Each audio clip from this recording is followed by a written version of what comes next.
फूटी कोड़ी भी कर्जा माफ नहीं हुई है। मतलब भाजपा ने क्षेत्र विकास हुआ है? नहीं हुआ। सबसे बड़ी इस गांव में नल जल जो योजना है वो कमलनाथ सरकार में स्वीकृत हुई थी। और मैं अच्छे जानता हूँ कि भाजपा ने कभी ऐसी कोई घोषणा नहीं की है। आकर लाइव प्रेजेंट करते हैं सत्ता का संग्राम, पावर्ड बाय आरके हॉस्पिटल। आपका स्वास्थ्य हमारी प्राथमिकता। मतदाता शपथ।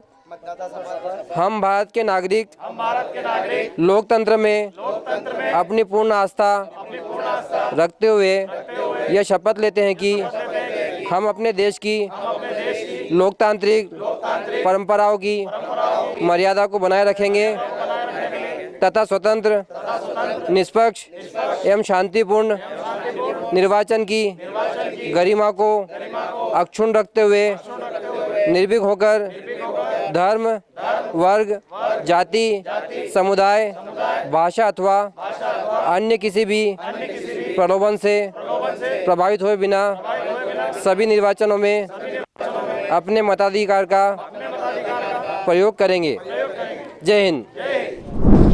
नमस्कार। सत्ता के संग्राम का जो ये रथ है अभी भुंडवास पहुंचा है। पहले गांव हम करके आ चुके झलारा, और वहां पे देखा आपने गहमागहमी किस प्रकार से हुई। रामपुर भुंडवास ये गांव है और यहाँ पे आम जनता के सवाल कांग्रेस और भाजपा के प्रवक्ताओं से होंगे। कांग्रेस की ओर से हमने बताई था पिछली बार के अंकुश भटनागर उनके प्रवक्ता है, भाजपा की ओर से जिला प्रवक्ता भाजपा के मयंक राजपूत हमारे साथ हैं। जनता के सवाल होंगे और जवाब जो है इन पार्टी के दोनों प्रवक्ताओं से लिए जाएंगे। सबसे पहले सवाल तो दादा मैं आपसे पूछता हूँ, कोई है पार्टी को लेकर सवाल आपसे? पार्टी को लेकर सर कोई भी सवाल में हमको मेरे पूरे नहीं हुआ, कुछ भी हमारा कर्जा ही माफ नहीं हुआ। कांग्रेस ने कर्जा माफ नहीं हुआ। देखिए सबसे पहले सवाल कांग्रेस का ही आया है।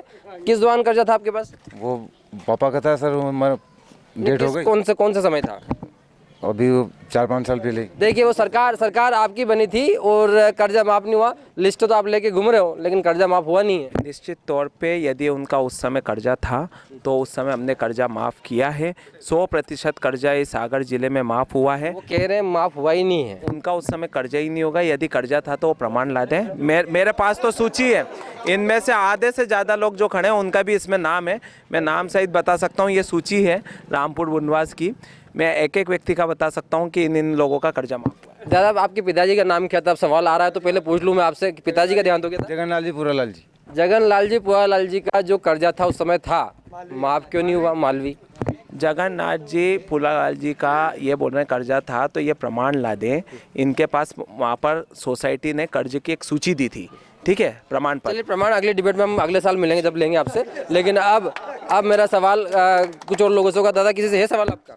है ना, बताइए। भाजपा से मेरा सवाल। बताइए। 2008 में भाजपा ने अपने विधानसभा चुनाव में मध्य प्रदेश में घोषणा में किया था कि हम सभी किसानों का 50,000 कर्जा माफ करेंगे, लेकिन एक फूटी कोड़ी भी कर्जा माफ नहीं हुई है। मतलब भाजपा ने क्या कर्जे माफ की कोई घोषणा की थी, और की थी तो क्यों नहीं हो पाया माफ? 2008 के घोषणा पत्र में क्या है, भाजपा ने 2008 की बात हो रही है? हाँ जी, मैं बिल्कुल 2008 की बात हो रही है। मैं उस समय संघ का कार्यकर्ता था और मैं अच्छे जानता हूँ कि भाजपा ने कभी ऐसी कोई घोषणा नहीं की है ना, क्योंकि भाजपा जिस तरीके के सवाल 2008 में आप सक्रिय राजनीति में थे? सक्रिय राजनीति में मैं था, लेकिन मैं जानता हूँ कि ऐसी कोई घोषणा जिससे मतलब जो प्रलोभन की राजनीति हो वो भारतीय जनता पार्टी नहीं करती, वो सिर्फ कांग्रेस करती है। कांग्रेस कैसे ना कैसे सत्ता हासिल करना चाहती है, कांग्रेस का ये उद्देश्य रहता है।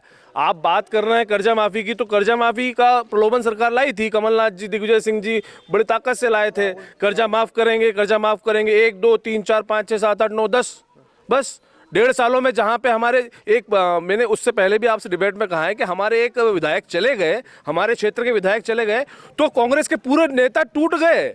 इनके प्रभारी मंत्री यहाँ टाउन करके दिन भर घूमते ही रहते, कर्जा माफ कर्जा माफ कर्जा माफ। पागल हो गए। कर्जा माफ इसलिए क्योंकि विधानसभा जीतना है, इसलिए कर्जा माफ। पूरे मध्य विधानसभा जितना है, मैं आपसे लूंगा सवाल, पूरे मध्य प्रदेश में हुआ कि नहीं हुआ, लेकिन मेरे अन्य लोगों से भी सवाल होंगे। कुछ है लगता है इन लोगों से सवाल होना चाहिए आपके? मेरा यह सवाल है कि 15 महीने कांग्रेस की सरकार रही है यहाँ पे, कांग्रेस की सरकार ने काम क्या करवाया, पहले मुझे प्रूव करा दो आप। अच्छा 15 महीने का इसी गाँव की बात है, रामपुर भुंडवास। 15 महीने का कुछ गाँव अगर नाम हो तो बता दीजिए क्या क्या किया। देखिए 15 माह की सरकार में करोड़ों के काम आए। काम किए, कांग्रेस सरकार ने 10 ग्रेड स्वीकृत किए। रामपुर बुंडवास। हाँ, मैं वही बता रहा हूँ। सबसे बड़ी इस गांव में नल जल जो योजना है वो कमलनाथ सरकार में स्वीकृत हुई थी, जिसका लाभ यहाँ पर रामपुर बुंडवास में मिल रहा है। ये कमलनाथ सरकार की देन थी। उसी के साथ में सबसे बड़ा, जब कमलनाथ जी की 15 माह की सरकार थी, तनोड़े में सामुदायिक स्वास्थ्य केंद्र के लिए मैं रोगी कल्याण समिति का सदस्य था। मैंने प्रस्ताव प्रभारी मंत्री को रखा था, वो क्यों रुकवाया इन्होंने, इनसे पूछिए। भैया क्यों रुकवा लिया? ये बता रहे कि वो प्रस्ताव रुक गया था। हाँ बताइए। तनोड़ा में ऑलरेडी प्राथमिक उप स्वास्थ्य केंद्र है, सामुदायिक स्वास्थ्य केंद्र का ना तो कभी कांग्रेस ने उसका प्रस्ताव रखा। बताइए प्रस्ताव कहाँ प्रस्ताव है उसका? बता दीजिए, प्रस्ताव बता दीजिए। आपकी सरकार रही, प्रस्ताव बता दीजिए। चलो प्रस्ताव। मेरे पास तो हाँ बहुत अच्छा प्रश्न है। हाँ, अरे मेरे खुद के साइन फर्जी हो जाएंगे, आप जो फर्जीवाड़ा करते हो ना। हाँ तो सवाल मयंक जी होंगे, मयंक जी सवाल होंगे। आप बताइए, कोई हुआ है क्षेत्र में विकास हुआ? नहीं हुआ। क्षेत्र में एक मिनट आपसे सवाल लूंगा दोबारा। किस सरकार से विकास हुआ? नहीं हुआ। 15 सालों में नहीं हुआ। 15 में कुछ भी नहीं हुआ। 15 महीने। एक मिनट मैं बोल रहा था कि जब इनके नेतागण बने थे विधायक जी, उस टाइम पे इनने वादा करा था कि यहाँ पर डिब्बे लगाएंगे हम, ये क्षेत्र, ये टंकी के सामने। अभी तक पूछो, इनने कोई आया पूछने के लिए? भाई डिप्पी क्यों लग पाई है? गांव के लोग बता रहे हैं डिप्पी लग पाई है। देखिए, इनके डीपी के लिए डीई को लेटर लिखा, और पानी के लिए हमने इस पंचायत में पानी का टैंकर दिया। सरकार इनकी थी, इनका प्रभारी मंत्री था। सरकार आपकी थी, क्यों नहीं आ पाया? चलो बता दीजिए। एक मिनट योगी जी, ये लोग टैंकर अभी दिया है। हम 5 साल पहले यहाँ टैंकर उटवाल जी का दे चुके हैं, हमने भी टैंकर दिया है यहाँ। अरे टैंकर को लेके बार बार राजनीति कर रहे हैं, टैंकर को लेके बार बार राजनीति हो रही है। लेकिन हमारे सवाल, भैया आप बार बार सवाल करेंगे तो दूसरों से सवाल ही नहीं हो पाएंगे। इनसे बाकी लोगों से पूछ ले, दादा कुछ हुआ लगा किसी सरकार के विकास में? मैंने तो अभी तक पहले से मैं छोटा था ना, जब हम और मेरे पिताजी जब बैंक और सोसाइटी और भूमि विकास बैंक लेते थे पहले, लेकिन वो जब ये गाड़ी आती थी ना, ऐसी गाड़ी आती थी तो छुप जाते थे। उनके ऊपर कुड़की होती थी, उनके ऊपर क्या क्या ना जाने उनको कौन से, अगर वो सामने मिल जाते तो उनको पकड़ के ना जीप में डाल देते। उनके एक भैंस है, गाय है। कांग्रेस की सरकार में? हाँ कांग्रेस कांग्रेस की सरकार में भैंस तक ले गए, बता रहे भैंस की मोरिया तक बांध के लगे। तभी इन्होंने बहुत अच्छा प्रश्न किया। थोड़े दिन पहले तनोड़िया की न्यूज पूरे मध्य प्रदेश में वायरल हुई थी कि बिजली विभाग ने ट्रैक्टर और ट्रैक्टर के साथ में घर के सामान। बिल्कुल सही बात है, ये तो हुई है, हमने भी न्यूज देखी। बताइए भैया योगी जी, यदि आपके 2-2 लाख 4-4 लाख बिल बाकी है, बात उसकी बात हो रही है। मैं गुर्गे की बात कर रहा हूँ। आप 4-4 लाख बिल नहीं भरेंगे तो सरकार क्या करेगी? जेब से बिल देगी। सरकार क्या करेगी? सरकार के सवाल होंगे, दादा सवाल होंगे। भैया कुछ सवाल है आपको लगता है यहाँ पे लेकर? दादा आपको कुछ सवाल है? दादा है। हाँ बताइए। यानी फुल पे दाएगा पढ़ो। देखिए फुल पे, अच्छा ये बात, अब हम पहले ये बात करेंगे, लेकिन इस गांव में माहौल क्या है वो तो जान लें हम। दादा आप दोनों को लगता है किस पार्टी से ज्यादा आप संतुष्ट हो? एक एक करके पूछता हूँ मैं, एक एक करके, किससे संतुष्ट हो? बीजेपी। आप किससे? भारतीय जनता पार्टी। आप किससे? भारतीय जनता पार्टी। भैया भारतीय जनता पार्टी। ये भाजपा के, कांग्रेस के कुछ लोग हैं? भारतीय जनता पार्टी। जनता पार्टी। ये एमपी के मन में मोदी लेके घूम रहे हैं, और मुझे लगता है कहीं ना कहीं कांग्रेस में उस चीज का वो होगा कि नहीं होगा। अब ये देखिए यहाँ माहौल जो है, आइए नेताजी को बोलिए कि आए यहाँ पे घूमे, राउंड मारे। देखिए 18 साल से भारतीय जनता पार्टी की सरकार थी, इनको मुख्यमंत्री फेस तय नहीं कर पाए। ये अब हर जगह बात आती है तो चेहरा बदल देते हैं। 2018 में पार्टी में जिसने ज्वाइन करा उसको टिकट दे दी, नकली जो कांग्रेसी है। नकली कांग्रेसी बता रहे, बोला नकली कांग्रेसी को टिकट दे दिया आपने। आपने नकली कांग्रेस नहीं, बताइए। एक मिनट, कांग्रेसी ही नकली हो सकता है, भारतीय जनता पार्टी का कार्यकर्ता तो कभी नकली नहीं होता। मतलब आप मान रहे मधु? हाँ, कांग्रेसी नकली हो सकता है, भारतीय जनता पार्टी कार्यकर्ता। आप मान रहे मधु गहलोत ओरिजिनल है, उनकी घर वापसी हुई है। कई लोग अपने घर से भाजपा में थे क्या? कई लोग भटक गए हैं, कई लोग भटक गए क्योंकि, अब मेरी बात पूरी सुनना पड़ेगी योगी सी। अब एक मिनट पूरी योगी सुना, क्योंकि इनकी विचारधारा क्या है। इनकी विचारधारा, हम चाहिए नहीं जाते, राम मंदिर पे बात नहीं करते, धारा 370 पे बात नहीं करते, हम बात करते हैं हमास और इजराइल के युद्ध पे। हमास और इजराइल के युद्ध में हमास मत आइए, नहीं अगर प्रभाव करता है, क्यों प्रभाव नहीं करता? हमास और इजराइल का युद्ध हमको और आपको प्रभाव क्यों नहीं करता? क्यों नहीं करता? अगर कभी बात होगी आतंकवाद की तो वो आपके घर में बराबर होगा, मेरे घर में बराबर होगा। और कांग्रेस आप क्या समझ के दादा? मेरा माप हुआ है कांग्रेस शासन में 1,73,530 रुपए। और जो लोग 15 महीने की सरकार से प्रश्न पूछ रहे हैं, ये लोग 18 साल की कार्यकाल में भैया 18 साल के क्यों साल नहीं हुए? एक मिनट मैं जनता सवाल लूंगा, मेरी बात सुनिए, मैं आऊंगा। मैं यहाँ का पूर्व सरपंच हूँ। 1992 में सुनो, 1992 में ये रोड मैंने बनाया है, पूरे अंदर जाते थे जमीन के अंदर, ये बीजेपी सरकार ने बनाया है। इस गांव में जो कुछ दिखाई दे रहा है ये भारतीय जनता पार्टी सरकार में बना और है। इनके एक चीज और कोई भी इनके जो मुख्यमंत्री थे ना दिग्विजय सिंह, उस टाइम पे जनता ने एक नारा दिया था कि जब तक रहेंगे दिग्गी जलती रहेगी तेल की टिप। भैया तो जलती रहेगी तेल की डिब्बी बता रहे हो, तो बिजली जो है ये भाजपा लेके ही बता रहे हैं। बिल्कुल बिल्कुल बिल्कुल भाई साहब ने बहुत अच्छा प्रश्न किया। अभी थोड़ी देर पहले इन भाई साहब ने मेरे से प्रश्न किया था कि वो डीपी जली हुई है, सही क्यों नहीं हुई? सरकार किसकी है? कौन से नहीं हुई भैया, कौन से सही नहीं हुई? जो सही नहीं बताइए। मैंने भाई साहब से पूछा, कांग्रेस के प्रवक्ता से पूछा कि आपकी लिस्ट में वो डीपी है क्या? आप लिस्ट में डीपी लेंगे, आप डीपी लेंगे। एक मिनट अब मैं सवाल आप लोगों से, अरे अंकुश जी, मयंक जी सवाल, मयंक जी मैं आगे नहीं बढ़ाऊंगा। अब मैं सवाल देखिए, मेरा सवाल देखिए, किस प्रकार से भाजपा कांग्रेस प्रवक्ता लड़ रहे हैं, इससे कहीं ना कहीं जनता के सवाल हल नहीं होने वाले। मयंक जी मेरा सवाल मेरे ले लीजिए, गोकुल सिंह जी सवाल ले लीजिए, मेरा सवाल। अच्छा मैं आप सब गांव की जनता से सवाल पूछता हूँ, एक बात, सभी लोगों से सवाल, मेरा सभी लोगों से सवाल एक, वो सवाल ये है, आप सब लोग जानते हैं मैं अपने उसमें मुद्दा उठा रहा हूँ, वो इसलिए उठा रहा हूँ कि इस क्षेत्र में होना चाहिए। मुद्दा है रेलवे लाइन का। 70 साल पहले, 70 साल की कुछ समय पहले की बात करें, ज़्यादा साल नहीं होगा 40-50 साल होंगे, एक रेल लाइन थी अपने आगर से उज्जैन तक की, थी कि नहीं थी? ठीक है नहीं दादा, थे ना आप भी?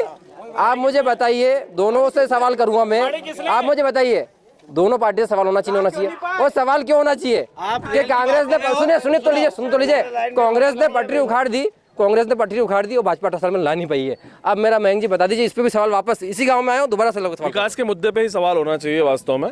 विकास रेलवे लाइन से पहले, अगर 2003 से पहले भारतीय जनता पार्टी की सरकार 2003 के बाद जब बनी है, उससे पहले जब कांग्रेस की सरकार थी, उस समय गांव ग्रामीण के सारे मेरे भाई बंधु वरिष्ठ यहाँ खड़े हैं, मैं इतना कहना चाहता हूँ कि उससे पहले इन्हीं स्कूलों की छतों पर कवेलू हुआ करते थे। स्कूल में जाने के लिए कोई रास्ता नहीं था। भैया मैं रेलवे लाइन का सवाल उनसे पूछ लूं, फिर आप क्या समझ? आपको पूरा जवाब दूंगा मैं आपको। मैं आपसे कहना चाहता हूं, हमने यहाँ पे प्राथमिक स्कूल दिया 1 से 8वीं तक, स्टाफ डैम दिए 3, राम मंदिर निर्माण के लिए 10 लाख रुपए की राशि दी, तालीम निर्माण के लिए राशि दी, पानी का टैंकर दिया, 2 मांगलिक भवन दिए, स्कूल भवन दिया, अतिरिक्त आंगन। ये कॉलेज गाँव बनाओगे? नहीं कॉलेज नहीं, इनको कॉलेज भी गाँव में चाहिए, इतना विकास नहीं। आप मुझे बताइए, आप सोच बता दीजिए, मैं वीडियो बात करूंगा। रेलवे की बात है ना, मैं रेलवे की ये 15 नवंबर 2018 के चुनाव में ये रेलवे की घोषणा अमित शाह ने की थी, क्यों नहीं हुई? 15 नवंबर 2018 में रेलवे की घोषणा तो नहीं आई क्या? 15 नवंबर 2018 में अमित शाह जी ने घोषणा की थी। अगर कॉलेज पे कहाँ जा रहे हो? गांव की बात हो रही है, गांव की बात हो रही है भैया। आप 15 अरे मेरे सवाल जब जनता से नहीं हो पाएंगे तो कहीं ना कहीं नेता ऐसे झगड़ते रहेंगे हम। हाँ मेरे बात सुनिए, सवाल अंकुश जी सवाल एक मिनट, मयंक जी एक मिनट, सवाल मेरा आगे हो जाए, मुझे खाली इतना बता दीजिए कि रेलवे लाइन की पटरियां क्यों नहीं आ पा रही है? आपके भी मंत्री रहे तो भैया, हमारी सरकार होती है तो हम तो पूरा प्रयास है, हमने प्रदर्शन किया, विधायक जी ने प्रदर्शन किया, हम पे मुकदमे दर्ज हुए। ये अमित शाह का वीडियो है ना भैया, इन पे तो मुकदमे हुए, मयंक जी इनके तो मुकदमे हुए रेलवे लाइन को लेकर। आप बता दीजिए कोई आपने आंदोलन किया हो? जी रेलवे लाइन को लेके सवाल जल्दी बताइए। रेलवे लाइन को लेके इनका कौन सा मुकदमा हुआ? ये कब जेल चले गए? ये सोने की चम्मच में खाने वाले लोग, इनको क्या अंदाज है कैसा मुकदमा होता है, कैसी जेल होती है? ठीक है, और उसके बाद पटरी उखाड़ने वाले ये लोग। हम तो प्रयासरत हैं, हमारे अनिल फिरोजिया जी प्रयासरत हैं, हमारे महेंद्र सिंह सोलंकी जी प्रयासरत हैं, रोडमल नागर जी प्रयासरत हैं, और झालावाड़ के हमारे माननीय सांसद जी प्रयासरत हैं, सब प्रयासरत हैं दुष्यंत सिंह जी के सहित। और हमारे रेल मंत्री जी भी बहुत जल्द घोषणा करेंगे कि आगर में उज्जैन से लेकर रामगंज मंदिर तक रेलवे लाइन होगी। ये हम करके दिखाएंगे, क्योंकि मोदी है। जब मैं पैदा हुआ तो तब तक तो मैंने रेलवे की पटरी देखी नहीं। लगता है मुझे जब तक कि मैं ऊपर चले जाऊंगा तब तक आएगी कि नहीं आएगी। लेकिन अब सवाल और आएंगे, ग्रामीण लोगों के सवाल होंगे। भैया आप लोगों हो गए, दादा कुछ विकास हुआ है क्षेत्र में? मैं तो ये बता रहा हूँ कि हर बार ऊंटवाल जी को टिकट दी पहले शिवराज सिंह जी ने, ठीक है, विपिन वानखेड़े को आने का कोई चांस नहीं था, उनने एक भी नहीं मानी। इसके बाद में मध्यावधि चुनाव हुआ तो इसलिए विपिन वानखेड़े आना तो कोई सवाल 1991 से अभी तक। भैया विपिन वानखेड़े जी इसलिए आए यहाँ पर, एक मिनट दादा दादा दादा सवाल कर लेंगे। विपिन वानखेड़े जी इसलिए आए कि टिकट गलत मिल गई थी भाजपा से, ये भी बता रहे हैं जी। विपिन वानखेड़े इसलिए गलत टिकट मिल गई थी, प्रत्याशी भाजपा गलत टिकट दे रही, मतलब प्रत्याशी के प्रति नाराजगी हो सकती है। हम मानते हैं कि हमारे द्वारा अगर कोई प्रत्याशी मिला है और उसके अगर नाराजगी हुई कार्यकर्ताओं को तो ही होगी, कारण है। लेकिन आपने मान लिया कि विपिन वानखेड़े जी पहले गलती से आ गए थे, अब नहीं आ सकते। थोड़ा तो फिर दोबारा हम आ गए हो। पिछली बार घबाघबी हो गई थी, लेकिन इस बार फिर चर्चा होगी। दादा कर्जा माफ हुआ है आपका, बता रहे नहीं हुआ। ये बता रहे, आप ही ने बताया कर्जा का माफ होता ही है। मेरे गाँव जाने से नहीं मिला अभी की बात हाँ मैं बोलूँगा। एक मिनट ये बताइए मुझे कि कांग्रेस की सरकार थी तब कर्जा माफ हुआ? अरे कर्जा तो भया माफ ने सब आया। अरे हुआ मेरी बात सुनो, एक मिनट सुनो, डिबेट नहीं हो पाएगी। आवाज सुनो पहले। कर्जे वाली बात करते हैं, कर्जा मेरा माफ हुआ है, 50,000 मेरे माफ हुए, मेरे पिताजी के 52,000 माफ हुए, ये भाई साहब के माफ हुए, ये भाई साहब के माफ हुए, ये बोल रहे हैं माफ नहीं हुए। गांव में हुए, रामपुर उड़ास में 27 लाख। देखिए फर्जी प्रमाण पत्र में क्या नहीं है, हम इसके सवाल लेंगे आगे और अगले गांव में लेंगे सवाल। लेकिन माहौल देखिए, चुनावी रंग गांव में चढ़ चुका है। 3 दिसंबर को नतीजे क्या होंगे ये आने वाला समय बताएगा। बने रहिए आगे लगे पावर्ड बाय आर के हॉस्पिटल।